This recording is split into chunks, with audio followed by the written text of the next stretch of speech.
తెలంగాణ రాష్ట్రంలో 1948లో తెలంగాణకు స్వతంత్రం వచ్చింది. 1948 సెప్టెంబర్ 17 తారీఖు స్వతంత్రం వచ్చింది. ఇక నిన్న గాయ గత్తర చేసిరంతా విపక్ష పార్టీలు ఇదెందుకు చేస్తలేవు అదెందుకు చేస్తలేవు అని చెప్పి చేస్తా ఉన్నాను. ఇగో ఈయన బాలచందర్ ప్రజలారా క్యాస్ట్ సెన్సస్ పేరుతో ఇక ఇటువంటి వాళ్ళతో చాలా ప్రమాదం అన్నట్టు. రేటో బాయ్ ఎట్రా జరొక్కసారి మళ్ళా పెడతామే. ప్రజలారా క్యాస్ట్ సెన్సస్ పేరుతో హిందువులను విడగొట్టి ప్రయత్నం జరుగుతుంది. అలా చేస్తే దేశం నాశనం అవుతుంది. రాహుల్ యుఎస్లో మాట్లాడిన మాటలు ఇక్కడ ఎవడు చెప్పడు. ఈయనకు తెలుసుగా ఈయన చెప్పమని ఏందో చెప్పడు. కేవలం వీళ్ళ మైండ్లో వీళ్ళు ఏం చేస్తారంటే ఒక ఫేక్ న్యూస్ తయారు చేసి స్ప్రెడ్ చేస్తారు అన్నట్టు. క్యాస్ట్ సెన్సస్ చేస్తే హిందువులు విడిపోతారా? 1931 దాకా క్యాస్ట్ సెన్సస్ చేసిరు, అప్పుడు ఎందుకు విడిపోలే?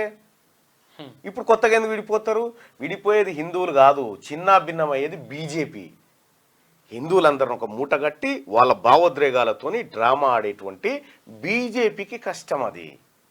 ఇప్పుడు బీజేపీని కాపాడాలి కానీ ఈ దేశంలో కుక్కలకు నక్కలకు లెక్క ఇప్పుడు జంతువులను లెక్క పెట్టిరా ఎన్ని పులులు ఉన్నాయని. పులులు విడిపోయినాయా? ఇప్పుడు కుక్కలను లెక్క కుక్కలు విడిపోతాయా? ఈ పిచ్చి పనులు బంద్ చేయరి. నీకు తెలివి లేదు నటపిచ్చి లేదని అర్థమవుతా ఉంది. అసలు ఇక్కడ రాహుల్ గాంధీ యుఎస్లో మాట్లాడిన మాటలు ఇక్కడ ఎవడు చెప్పడని చెప్తాను. ఏందో చెప్పు మాటలు చూద్దాం.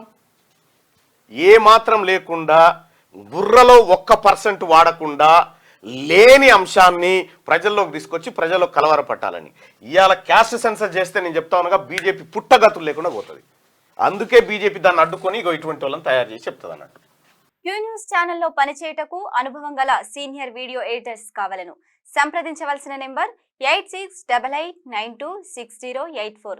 qnewsads@gmail.com ను సంప్రదించండి. లైక్ చేయండి.